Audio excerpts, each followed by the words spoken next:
See, Elizabeth, what we do is I'll do one thing with just that short teaching I did, then I'll do another thing with this that Don just did, and then another thing with us just sitting around chatting. So that's Yeah. how we operate every week. So what was it you were talking about before? Just the insight that I got as I was reading through the chapters in Leviticus, the first part of Leviticus. I was trying to get through several chapters at once, and I read the first 7 chapters. And it's rather redundant and very detailed. God goes into very specific details in regard to the rules and regulations for the sacrifices and the offerings that he wanted made to him. And when you're reading it, every chapter he will say, specifically take a ram or a goat or whatever it is, and then he'll tell you how to slaughter it, where the blood is dipped, poured out. Take your finger and put it here and there. Take the fat off of it. Take this part, put it on the altar. Take the other part, put it outside the camp. And you read this every chapter. You're reading the same thing, whether it's a fellowship offering or a sin offering or a guilt offering. He goes into all the detail repeatedly about the same thing. So the tendency after 3 or 4 chapters of that complete redundant repetitive type of thing is to just want to peruse over it and go, yeah, I got the picture, let me get over here to chapter 8 or 9, and that's the tendency. And I said to myself, no, I'm going to read it regardless. And so right about then I had the thought that, why would he make such an effort to be so repetitive in every little detail? And it came to my mind that, what a great sacrifice that Jesus Christ is once for all. The very idea of doing what they did every single day, the sights, the sounds, the smells, it had to be apparent, obvious, without question. Every single person bringing something that had to be killed, constant blood, constant aroma, smell, smoke. I mean, it was involved every day, all day, every day, all day. And I think he really wants us to get that. To get that mind picture. That's what I felt. It was like, I think he really wants me to see the sacrifice we have. What amazing grace, the administration of grace that we live in now, that Jesus Christ did it once for all. We are absent those sights and sounds and smells. We are absent of the type of ordination and detail of what the priest wore. All of that we don't contend with anymore. And how easy it is for us to not have the constant awareness of being holy, living holy, and that there is a holy God that requires us to live and be holy, and that even it feels like or the neglect to do something for your neighbor was considered sin. And how in this administration we do all kinds of things and we don't give it a second thought, when in reality, before a holy God, it is sin when we are selfish, when we are wanting to peruse the chapters and get to the good part, when we aren't willing to even read 14 or whatever chapters of the redundancy, but yet they lived it. They lived that every day, day in, day out, year after year, packed it all up, took it wherever. I mean, it was so, and here I'm like laboring through 7 chapters. Are you serious? It's like, come on, and it just like a little light bulb went over my head and I went, I get it. I get why it's in there. I get why it's You're driving the point home. You're letting me know, look, if you can't even deal with 7 chapters, look what these guys did. And what amazing grace. Yes, what Christ did, yes, amazing. But what about you? Where is your discipline? Where is your ability to persevere? Where's your ability to just look at, get that mind picture and recognize what you've been given? And it just, I don't know, all that mixed together just kind of went, yeah, got it. Mm-hmm. Yeah, and as awful as death is, they had to face that every day. Of little innocent animals. Yeah. And, I know. you know, and it's like when they did sacrifice it, it wasn't just, you know, they killed it and then they burn it and then you were done. I mean, they, like you're saying, they did every little detail. There was a specific way of doing this, a specific way of doing that, and they did over and over. And it was really detailed, and yeah, you didn't dare mess up. You know, you didn't mess up. Yeah.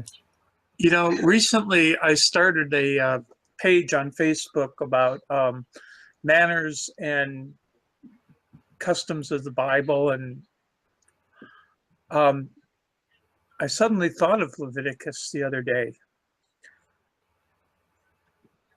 And I went and took Luke 2 and showed all the fallacies about what was happening in Luke 2, but from Leviticus. Because Mary, after she had the birth, she had to stay out of the temple for 14 days.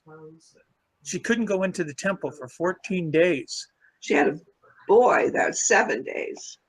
14 was for a woman. If it was a girl, it was 14 days. If it was a boy, it was 7 days. I must have misread it then, because I thought it said 7. I think. I mean, that's what I got. 14 and 20. I could be wrong too. But in any case, on the 8th day, they named him.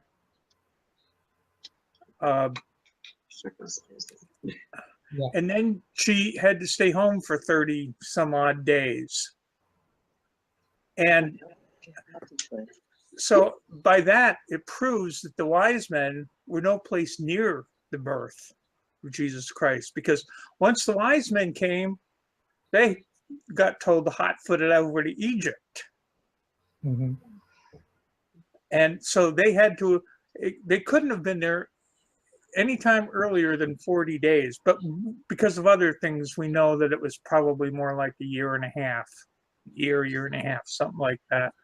Yeah. But I tore apart Luke That's 2 cool. and showed the people by custom how it would have happened. Yeah, very cool.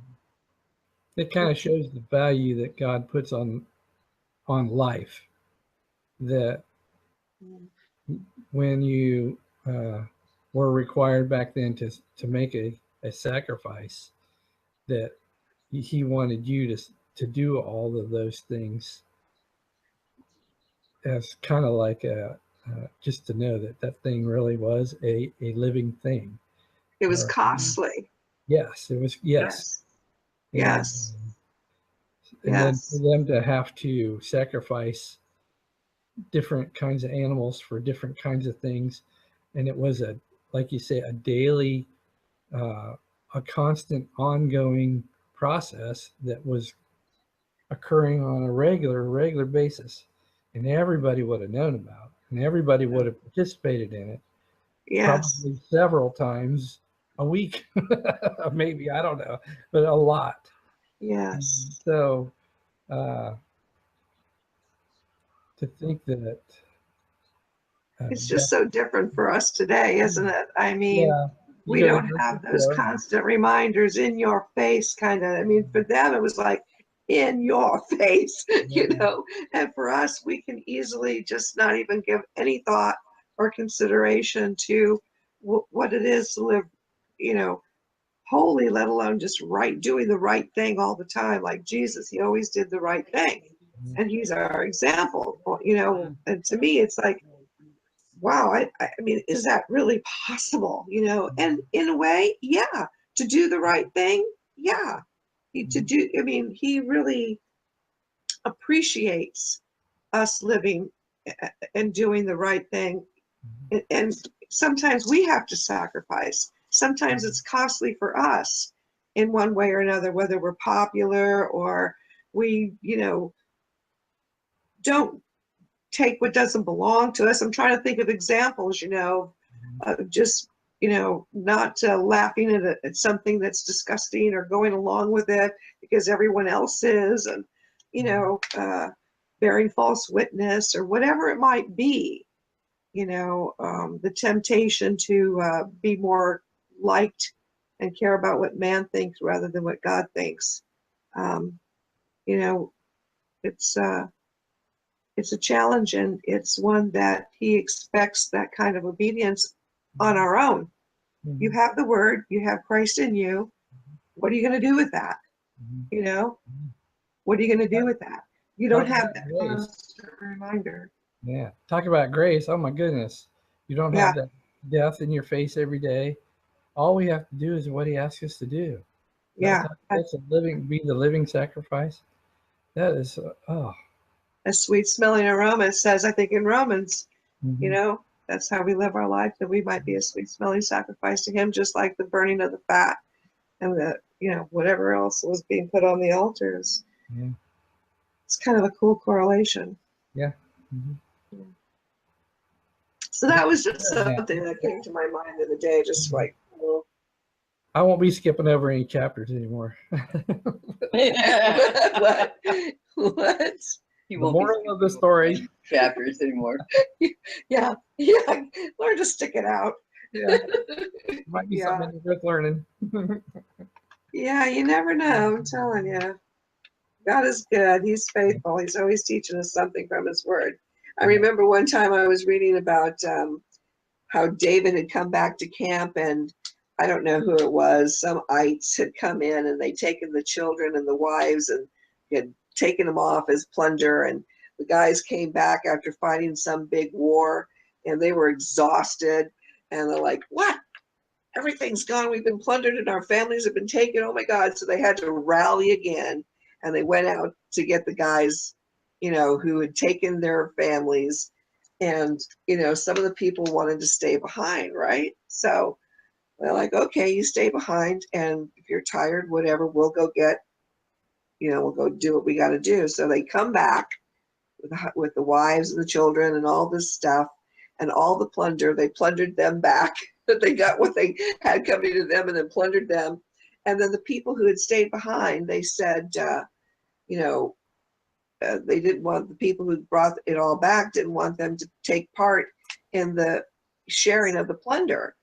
And David was like, oh, how can you think this evil thing?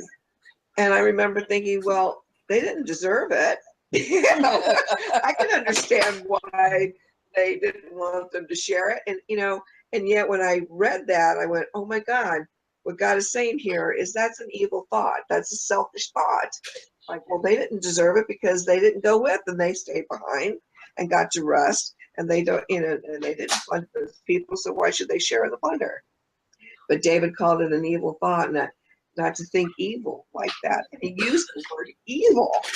I'm like, really? I mean, I had no idea that would be considered evil. To me, it was like, well, that's only fair. So,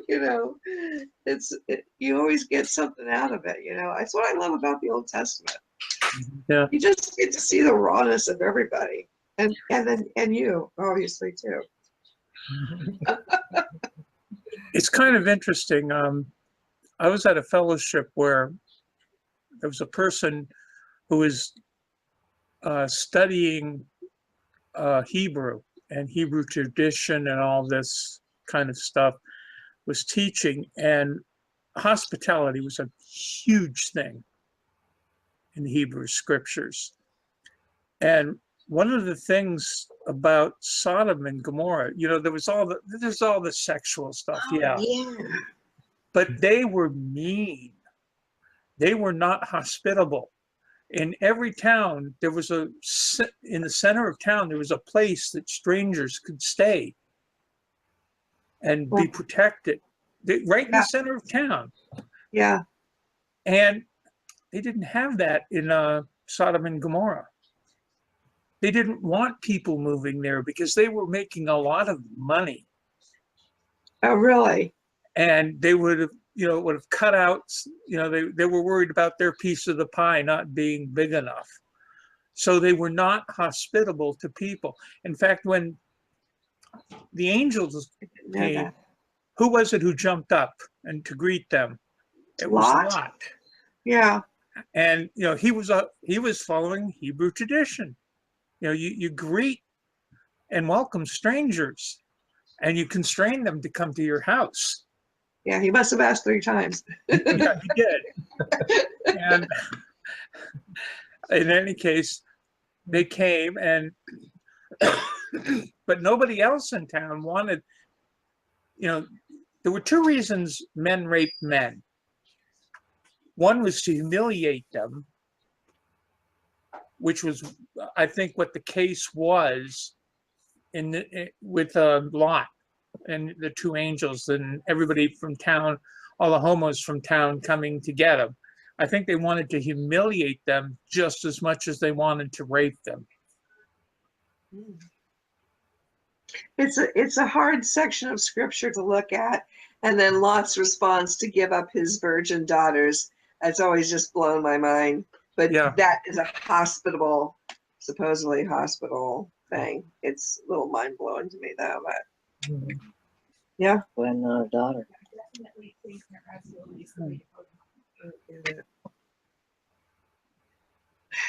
There's quite a bit in the Old Testament sometimes I just don't get.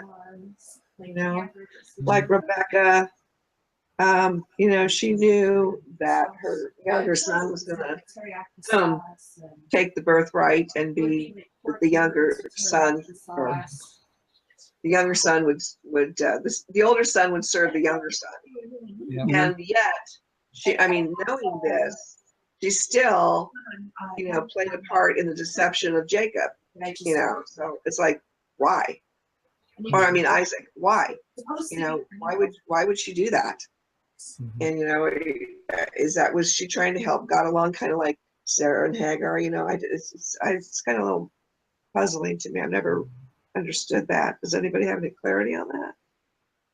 Well, what little I do know about that is that Jacob seemed to be more of a mama's boy. Like he was, liked him, and the other, and Esau was more of the hunter kind of a guy.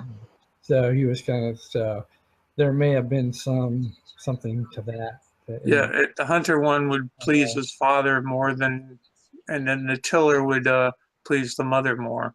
And then there was some contention between Esau and Rebecca. I don't know. Maybe they didn't get along, but I don't know if the Bible says anything like that or not. But those are some of the kind of things that come to mind when you start thinking about, well, why would a parent put one of their children in a position that they really don't belong? So. But she knew it from birth, when he said there are two tossing in your womb, and that the younger would serve, or the older would serve the younger. Mm-hmm. So just like, why would she try to manipulate that if that was God's intention to begin with? Okay, I see what you're saying. Mm-hmm. Yeah. I don't understand that. Mm-hmm. Even what they named him. His name means the supplanter. Yeah. Mm-hmm. True. So it wasn't like it was a secret. I know, this was He's living up to his name. Yeah. That's one. Yeah, there are a lot of questions there. Unanswered question. Yeah. Mm-hmm. Yeah, because it seems like she's being very deceptive.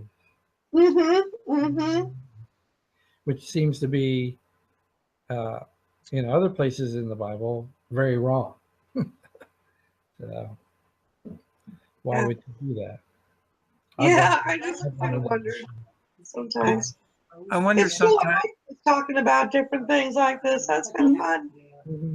I wonder too what Jesus Christ learned from that when he read it. Yeah, that's a good question. Mm-hmm. Because everything's for him, right? Everything in there is about him or for him. ram So- for a reason. There had to be a reason that. Yeah, it was there. So what did he learn from that? That deception doesn't pay off. Because I don't know. That's a good question. Yeah. Because you see that a lot, that there's a pattern. There's a pattern. Let's see. Abraham deceived, said, tell everybody you're my sister. Yeah. And, there's kind of a pattern going on. Mhm. And then Jacob, I mean, he was deceptive. Rebecca was deceptive. Jacob was deceptive. Laban was deceptive. Hmm. I mean, then his wife was deceptive by keeping the gods Mhm. and sitting on them when Laban came to get him, and he found out they left. All that kind of stuff. I mean, it's so intriguing. Mhm. And Yeah, it's Abraham, didn't he? There was something about the sheep. He did something with spot. the to make Yeah. his flock bigger than. Yeah. It's all it's one kinds of the most interesting records. And the whole thing about wrestling, I'm not going to let Yeah. you go until you bless me. Mhm. And it's just a really, really section of scripture that it's kind of cool. Yeah. Interesting. I wonder Intriguing. And I don't know. Wonder if the angel twisted Jacob's arm. Uncle, say uncle. Yeah. And what was the point of that? I don't get it. Yeah. So Yeah. the Jewish people don't eat the tendon there of the hip, and like I don't know much about the customs and all of that. So I've Yeah. never read that book. I don't know a lot about the customs either, and that's one of the reasons I started this page. I want other people to come and share what they know. That's cool. Mhm. Yeah, because I'd like to get some. I'll send you an in. You're on Facebook, right? I have a page or whatever. I mean, Yeah. Okay. Well, then I'll add you to the membership list. much on. Yeah, I'm on. I don't get on a lot. Sometimes I have, my phone. I'll see Right. some video I like, and I'll just send it to Facebook. But to actually go on to Facebook Yeah. and post anything or look at anything, Well, it's kind since I'm helping out with most of the ministry pages, I'm constantly on. of thank you. Mhm. It's great. Appreciate it. Yeah. All right. Yeah. Send me whatever. Yeah, I'll add you to the list, and you'll get a notification that you were added, and you can come, or I can send you a message that you can now come on the page and look at all the stuff. So far, I'm the only one who's done any real sharing. I got one guy, John Nielsen, who said he's going to do a big presentation on there too. So Nestle. yeah, John Nessel, whatever his name. I'm terrible with names. I'm terrible with names and Greek words. Forget it. You can ask these guys. I'm really not a teacher, so when you say come on and teach, I'm like, oh my God, I don't think I could do that. That's what you've been doing just now. It's always amazed me how the people that used to take this part of the Bible and that part of the Bible and put all these pieces. I was telling Chris earlier when I first got in the way, it was so amazing to me to hear those young people, so many of them, teach the word so like I never heard before, and put all these pieces into some cohesive picture that just blossomed before your eyes, and you saw it all in the scripture. It wasn't just someone telling us a bunch of good stuff, and it just blew me away. For me to do that, when you say, do you teach the word? I'm like, I wouldn't know where to begin in bringing a picture like that together that's cohesive, and everybody goes, aha, but for me, when I read the word, I just, once in a while, I pick up something that I think interesting or want to talk to the ladies about and get people's feedback on, and those kinds of things I never mind sharing. But Yeah. It's funny what you just said. We were young and dumb, But and we were told, go ahead and Really? teach. So we did it. But we were Yeah, hungry and we weren't afraid to ask the tough questions, and we got answers, and they were in black and white, right in the scriptures, and it was very exciting to see that kind of approach to the scriptures yeah, instead of just kind of ho hum and nobody really knows and this kind of thing. And yet you get to this group of people and they're going, that's what it says, that's what it means, and chapter and verse. Yeah, right there. And The then only thing, not only Go that, ahead, but Jim. then to be taught that this word occurs in the Bible 285 times here, here, and here. And it's like, oh, I never thought about looking at it like that. And you get to learn words and how they're used. It's just that kind of stuff really excites me. yeah, I like hearing about it. Don is great on teachings. Let me tell you, he especially he did one on little words with big jobs. Who did what? It's little words with big jobs. I love that. Who did that teaching? Don Culp. Who? Him. Oh, that's cool. Yeah, Okay, there's a lot of little I words. like that. Yeah, That's very cool. Mm-hmm. The one I think you might be referring to is the one on the word but. Yeah, you did. Give me an example. Well, it occurs 4,000 times in the Bible. And I talk about how will I ever learn the Bible? It's a big book. And it's over 1,000 pages, and that's just the Old Testament. I'll never know the Bible. But the way you learn is one thing at a time, and if you break it down, it can be pretty simple. And there's a lot of words in the Bible. Some of them are real big words, but a lot of them are little words that we already understand. One of them is the word but, and it occurs 4,000 times in the Bible. 4,000. I think the NIV, it's 4,027 or something like that. And the King James, it's 3,990 something or other. That's about 4,000 times. That's about once out of every 10 verses. Huh.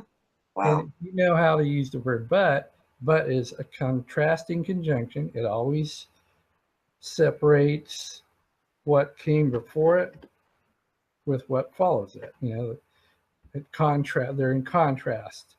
And I talk about how I go to Psalms, I think, where it talks about the way of the righteous is on one path, but the way of the evil is on a wrong path. So there's two different paths. Yeah. And they're separated by the word but. And I take them to a couple other examples, and so it's just, now you know how to use the word but. If you know that occurs in 10% of the Bible. Now you know 10% of the Bible. That's cool. So you make something that's difficult seem a little more simple or doable, and that's kind of how that all came together. But it's a pretty good little teaching. Yeah, that sounds really cool. Yeah, just knowing one word, now you know 10% of the Bible. Pretty cool. I'll have to listen to that. It's like recorded, right? Yep. Yeah, It's recorded. I will send you I'll send you the playlist from YouTube. Okay. The major playlist, which has almost the uncut version of every Monday and Thursday night that we've done practically. So now you're years totally full. Yeah, it's like we've got, in total, there's about... That's a lot to weed through, John. Send me just the link. Yeah, it's about 400, and I looked at it the other day. It was 440 some odd teachings. Make my life simple, please. Please, or it won't get done. Well, just go to